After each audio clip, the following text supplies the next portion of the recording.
Hello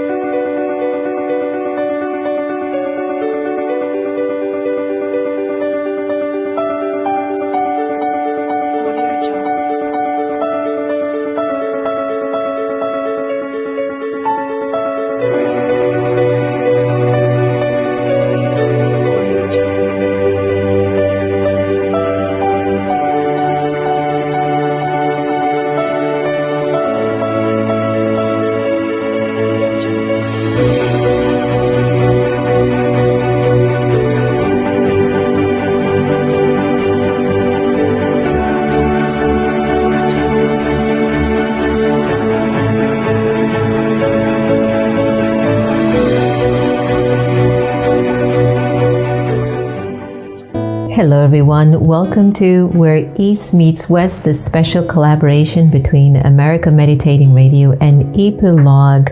It's been a lifelong dream for me to see how we can bring the East and the West together. It's in my DNA. I believe that both of us are offering something so vital for the well-being and the upliftment of humanity. There's nothing more profound than going into ancient cultures and learning more about the way they've evolved, but also to speak to individuals who are from those cultures and are living here in America or learning different tools or bringing different tools into the USA, as well as still maintaining their authenticity of their cultural background. So where East meets West, we are all about educating, inspiring, and uplifting. And today we have a beautiful guest on that we're going to have a heart-to-heart conversation. Let me give you a little bit of an insight. Preity Upala is a former investment banker turned thought leader and media entrepreneur based in Hollywood, California. She works as a geopolitical expert, award-winning international columnist, and is the director of the Omnia Institute. She hosts a popular news show called The Preity Experience and is a much sought-after radio and TV commentator on shows around the world. But along with being an author, Preity is a political analyst, with her work appearing in more than 100 publications, including The Observer, The National Telegraph, Business Standard, and much more.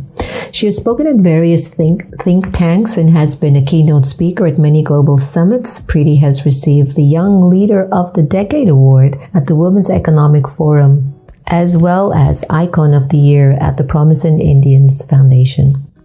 No stranger to adventure, she has visited over 100 countries. She has beat me, so I got to catch up to her. And she imbues her literary and journalistic work with international sensibilities. Her expertise is on foreign policy, U.S.-India relations, South Asian politics, counterterrorism, and much more. She speaks 5 languages, and her literary work has been translated into several languages. Please welcome Preity Upala to Where East Meets West. Preity, I don't even know where to start with just your intelligence, your beauty, your everything. It's sort of like if a young girl looks at you, I think she'll be inspired to want to be something similar. Tell us a little bit about what is it that has been moving you so far in making you who you have become. Well, firstly, namaste, sister, and namaste to your wonderful audience. I'm so honored to join all of you here. It's such a pleasure to speak on a platform such as East Meets West, where we do bridge these incredible civilizations, which is much needed. I think it's been quite a journey for me to move from Australia to America to, live out and fulfill my dharma, which is my purpose in my life. I think the fulfillment for me actually comes from pursuing my dharma, knowing that I'm doing what I'm meant to be doing in this incarnation at this point in time, and the satisfaction that you get from touching even one person, when you affect even one soul with your work, with your words, you know that you're on the right track and you're doing the right thing. I've, in my travels, I've experienced that, and that human touch, I think, or that human revelation has been the most inspiring, because then I know that I should continue doing what I do. I'm very privileged to be living my dream life, doing what I love to do, but also doing what I'm meant to do. And I think the world needs people to really inquire about their dharma in life and what they're supposed to be pursuing. And because the true joy and bliss lies at the end of that. And, I think COVID has taught us to really introspect why are we really here? Who am I? Why am I here? Where am I going? These eternal questions. Yes. I feel, yeah. There's something that I have picked up, and I don't know if you have too, being outside of India for a long time or traveling around the world.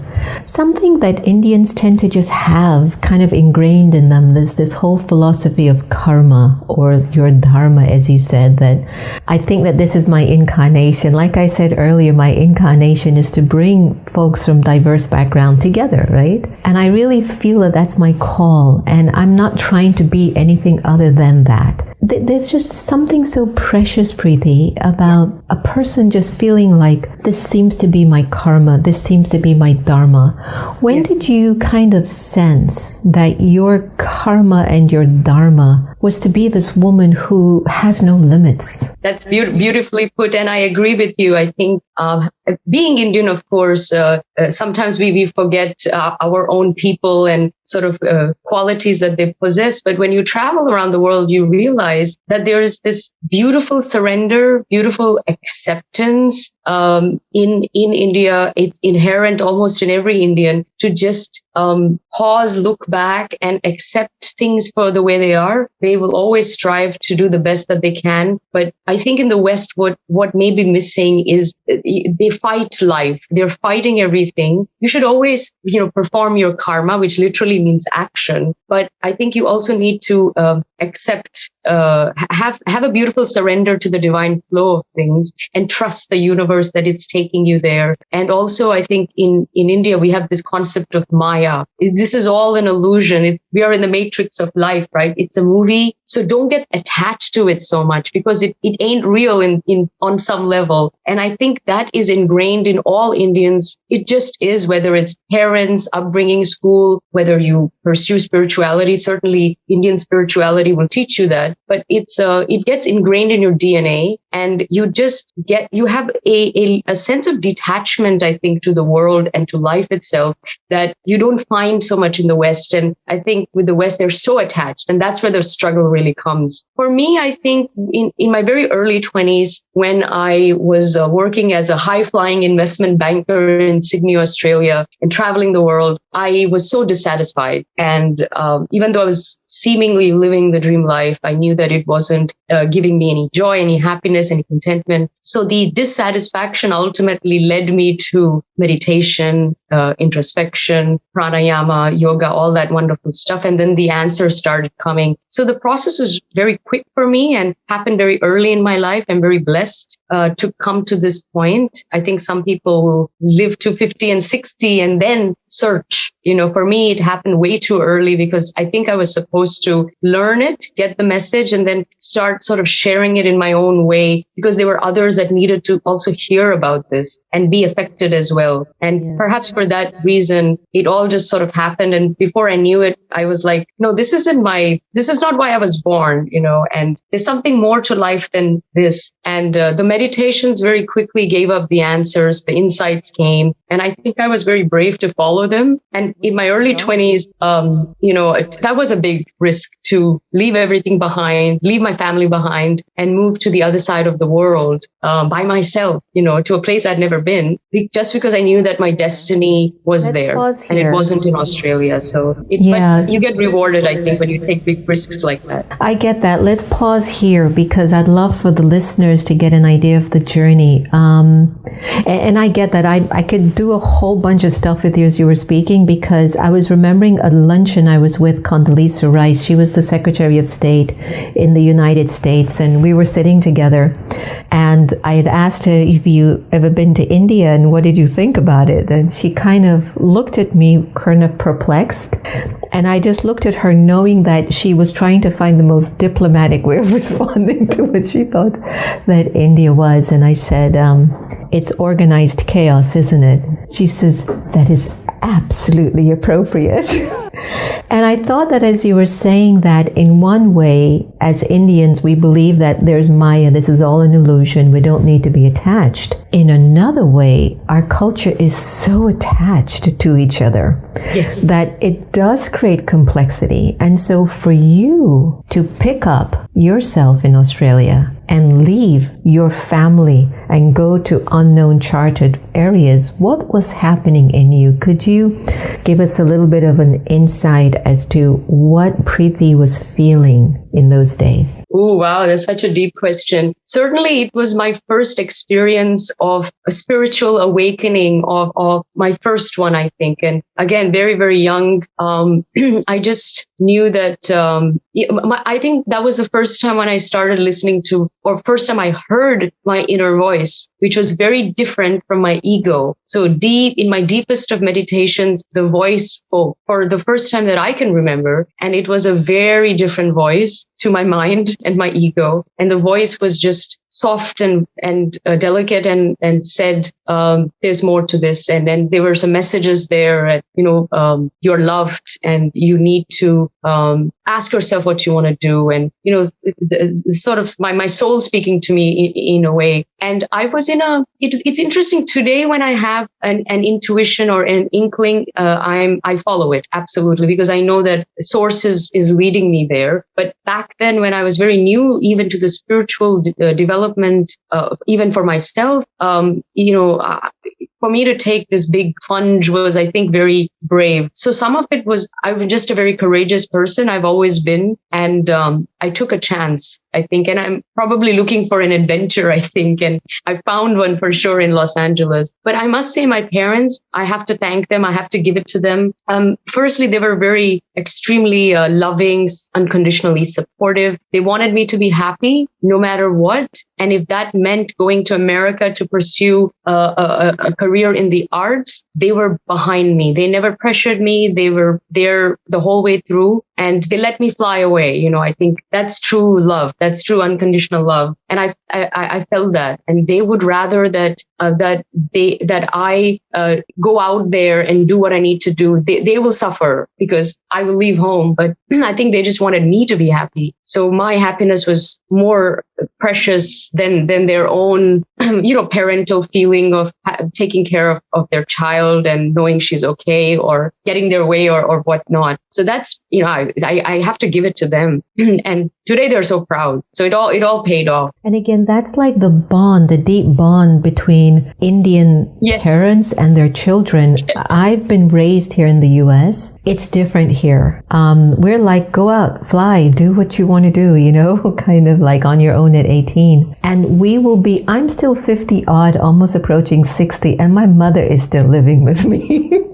I love it. I think it's amazing. It's a joy. It's precious. That's so precious, I just feel that it's such an interesting bond when we talk about the attachment, that it has this, I don't know, it's sort of intertwined. And you did speak about in America that there's a different level of attachment. And it seems to me, let me see if I can find the right wording. It seems like the attachment in the US has less of a connection to a spiritual level of love. And I'm not saying this as a negative or a positive. I think sometimes the attachment that we forge, I don't know, maybe it's just of a newer generation because America is still so young and India is so ancient. So maybe just the way that they express their love, maybe it is new, maybe it is fresh, maybe it is the right way.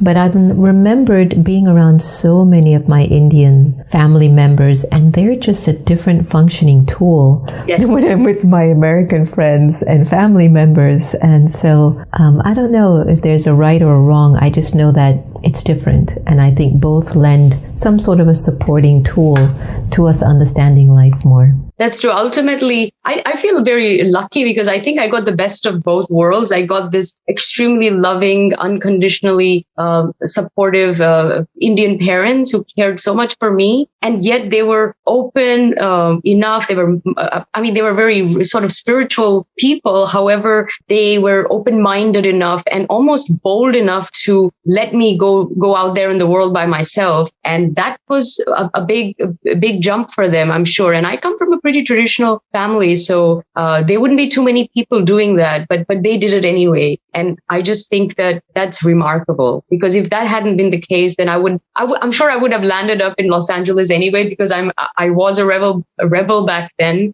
But I would have come kicking and screaming. And in the way that I did it, there was none of that. It was just joy. And I'm very close to them. And I do think that Indian parents, as Indian children, when we get older, I think we're much more grateful for them, for the way that they have parented us. Because also living in America, we see what kind of parenting our American friends get, or lack thereof sometimes. And we are, whatever issues, I'm sure there's a lot of issues that we have with the Indian household and Indian upbringing. You can't deny that they care. And also education is very important. Values are important. Morals, all these things, almost any Indian parent will hold close. And when we grow up to be adults, we carry that. And that's why Indian Americans happen to be the most educated and the most successful group, period, in not just in America, but to be honest, any country where they immigrate, and then they integrate so well into the society that they've moved to. Why? Because I think because of those values that their parents instilled: work hard, be honest, value knowledge, value education, wonderful stuff, and my only message to youth is don't ignore that. Don't turn away from that. Don't think this is too much in the past. We need to be more like the West. Let's pack, close all of this up in a closet and only think like Americans do. I think you should not lose what you have, because trust me, it's more precious. And I think the West is now looking east and saying, well, what are they doing right? They're obviously doing something right. And what are we not doing? What can we learn from them? So I see myself as a bridge to sort of convey that message, I think. I have to tell you that we have noticed that there's a conversation about India changing a lot, and that the millennials or the Gen Zs, they are adapting to a more Western way of living and expressing. Now, whenever anybody tells me that, I always say, don't do that. Yes. Do not blame the West for you making a decision on your life. Decide what place of values or virtues you're coming from, but don't blame a civilization, because you will lose the opportunity of recognizing, well, what was your pull? What's your desire? What's your need? So you're hearing that a lot of individuals now in their 20s or 30s are moving out of the nest and living in apartments by themselves in India. And they're just basically on their own more and more. And there are more relationships without marriage. And there's more freedom. There's drinking. There's partying. Those are the things that you'll see in Bollywood movies, smoking, that this is all the way to be happy and to be so. What do you think about that? Do you think it's really changed a lot in terms of just the way, let me rephrase it. Do you think India is moving towards a positive direction? I think India as a civilizational state is. I think Indian youth really need to pause right now and understand that everything that they're searching for is actually right at home. And also the whole world is actually looking at India for certain things that they can't find here. It's fine. You can travel, you can have certain level of freedom, independence. Even as a woman in India, if you want to stay in a nice apartment somewhere, maybe with another girlfriend sharing the place, that's okay if your family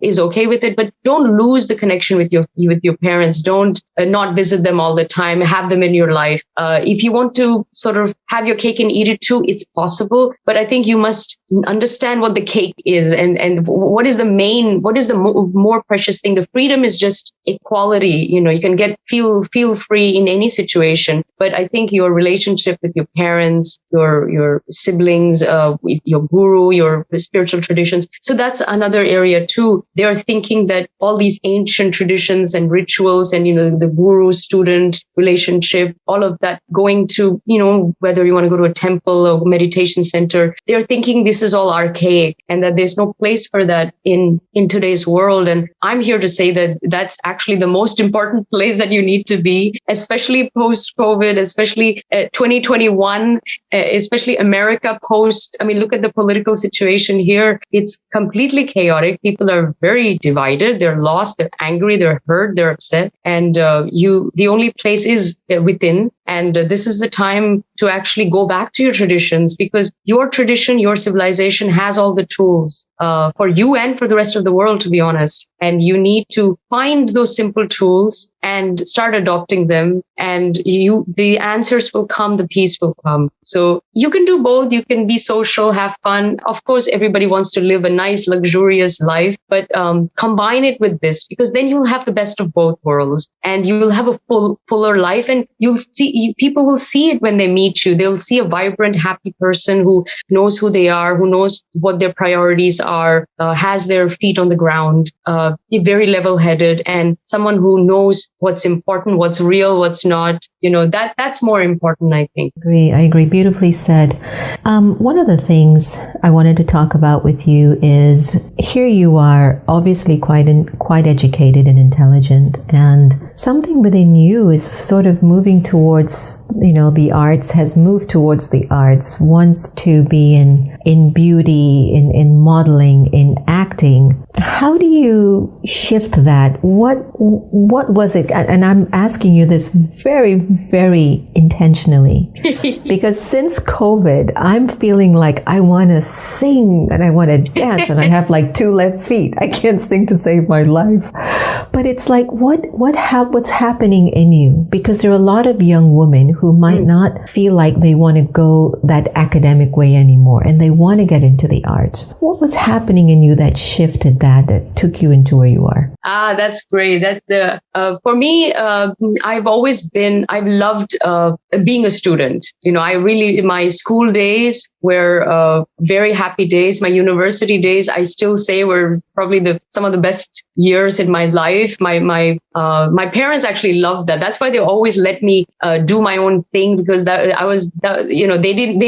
knew that they didn't have to be worried about me, because I was so into my education. I worked very hard. I did very well. So, and they were proud, and they actually were, unlike other Indian parents, there was no pressure academically. Like, they never did that. I think I put pressure on myself, but because I did so well, they were thrilled. And for me, I still am all about education and knowledge, but I think some of my dharma was definitely to be on the global stage and to use all of my gifts and talents and abilities. And I feel like the Lord, the universe, has blessed me with some of these, like speaking and writing and presence and being on a stage, commanding attention, and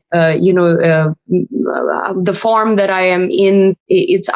I'm not attached to it, but I sense that it's there for a reason, so I can get people's attention to me, so I can say the right thing and maybe say something uplifting for them, because you can use your form for so many things. But I think for me, that was a specific reason why I'm here in this body, right? And I get that from a spiritual perspective. I get it. I've always been fascinated with film, music, speaking, poetry, writing, all of that.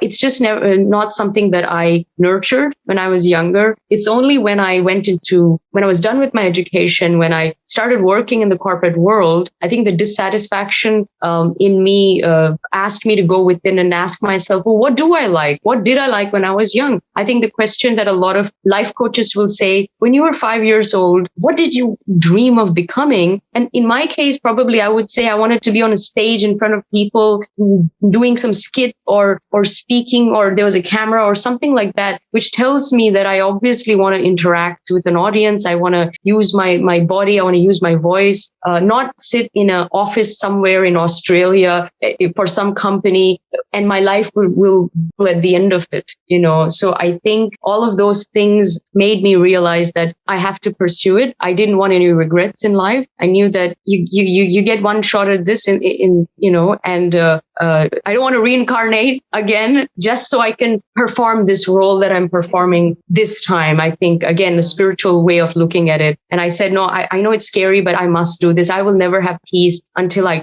go to LA, try, and what happens. And so I did. And I'm so grateful for that, because not a day goes by that I'm not grateful. There has been no regrets. It's just been a magical journey. Important, Preity, really important. Do you remember what your first big break was in television or movies? Yes, there were a few. So in Australia, very briefly, I was studying acting. I got a great agent. I was working full time as an actor, and well, I won some beauty pageants in Australia, and I got a lot of press. So maybe that was some kind of a break. But I did a short film that ended up winning some awards, and it was a silent short film, so there was no dialogue, but you just had your expressions and your emotions. I quite enjoyed that, and I did a commercial for Sydney, and then very soon after that, I won a scholarship to study in New York. So in Australia, I had those breaks, and then when I moved here, there were many films and commercials and TV stuff, and then I ended up working I did Bollywood productions. I worked in Dubai. I worked in Europe, 4 continents. Do various projects in TV, fashion, film, and I've enjoyed all of them. Love it. I love it. As you look at your inner and your outer world, have you ever found yourself wondering, where does this take you? Like in another few years, where would the soul of Preity like to be in another 5 years? How would she like to look through her eyes? What will be the words that she would like to speak? Like in another 5 years, I would love my vibration of peace to be so loud that it calms the peacelessness in the minds of others. And so I'm so clear on that. Amidst all the responsibilities that I have every day, I don't let go of this aim in my heart. What's yours? Oh, it's a beautiful question. Definitely. So you're speaking about your vision. And for me, 5 years from now, and I do think deeply about this, I know what I want, what's the end goal of my sort of incarnation, so to speak. Why is Preity here? What's the end goal here? In 5 years' time, I would love to really have established, I think, a global presence for my speaking, my writing, maybe many creative projects that I'm doing, and they would all be intertwined with travel and, of course, spirituality, and definitely take a specific angle to it. This never used to be the case, but as I get older, as I move on in life, I feel that maybe taking something about women's empowerment. I think having that female angle to it, it will be helpful. Not because I don't want to speak to men. I actually do a lot of shows, like male only radio shows and so on, speaking about things like femininity and all of that. But I think that with women, we need a voice, and we need voices out there, and maybe just talking more about the feminine aspect, but from a Indic perspective. So the Shakti, so not Western feminism, but really Shakti, Nari Shakti, Shaktiman, and how can Shakti balance, I think, this dichotomy that we're seeing in the West. I think other than politics, the other very divisive area is in the male, female, masculine, feminine arena, right? There's so much confusion there. But I think when you bring this concept of Shakti and how we look at Shiva Shakti and male, female in India, and the ancient view of it, it can be very helpful. So I see myself talking also about Indian philosophy and so on. But I not just want to speak to bigger platforms, more high-end, more influential people, I think. So masses, yes, but I feel like if I can be at Davos speaking about this, then there'll be the who's who in the world will be listening, and they might be touched, and they might want to collaborate on some projects to, like for you, it's peace. For me, it's probably spiritual inquiry as well, and some things like that. So I see that I would actually like to have a show on a great network or channel where I am speaking, where I have like my own show. I think I interact with the audience, and whether it's on spirituality, culture, or I think the topic can be refined. But I think that would give me great joy, because I do need to broadcast this knowledge, and I do want a bigger platform, and hopefully writing many books, so but doing what I'm doing and being even more authentic, I think, because as you get older, you do get more authentic, and people see it, and then they see see a shift in your aura and your presence, and they're more touched by it, and they're more inclined, I think, to listen to what you say. Indeed. As we grow older, we mature into our experiences. So, I would call you like a translator, where everywhere you go, you'll be able to translate the message of whatever is needed in that particular space and time. And just looking at your legacy, you've been doing so much just because you're driven, you're fired up. Your spirit is like fired up. What next can I do? You're like an anomaly. There's so much in you because you don't believe your spirit is limited. So what next?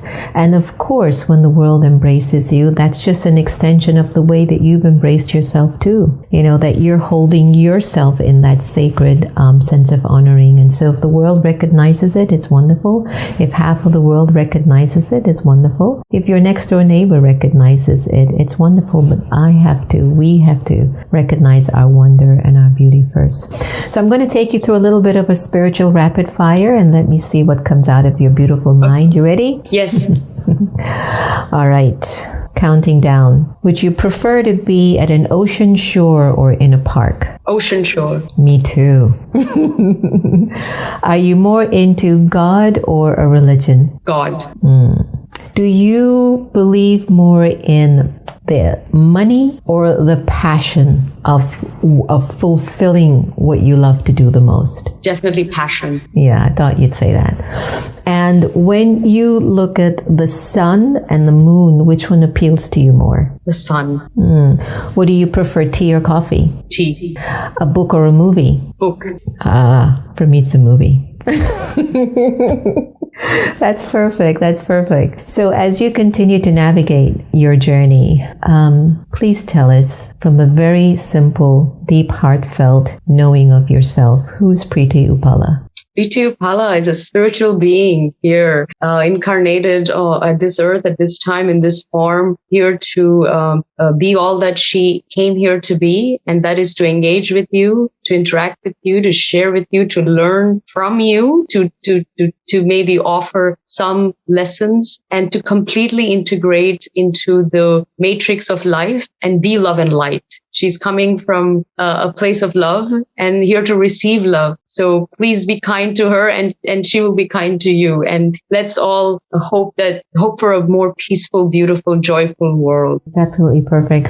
Preity Upala, thank you so much for joining us on Where East Meets West. You've been an absolute delight. Thank you. Namaste. Sister. Namaste to you.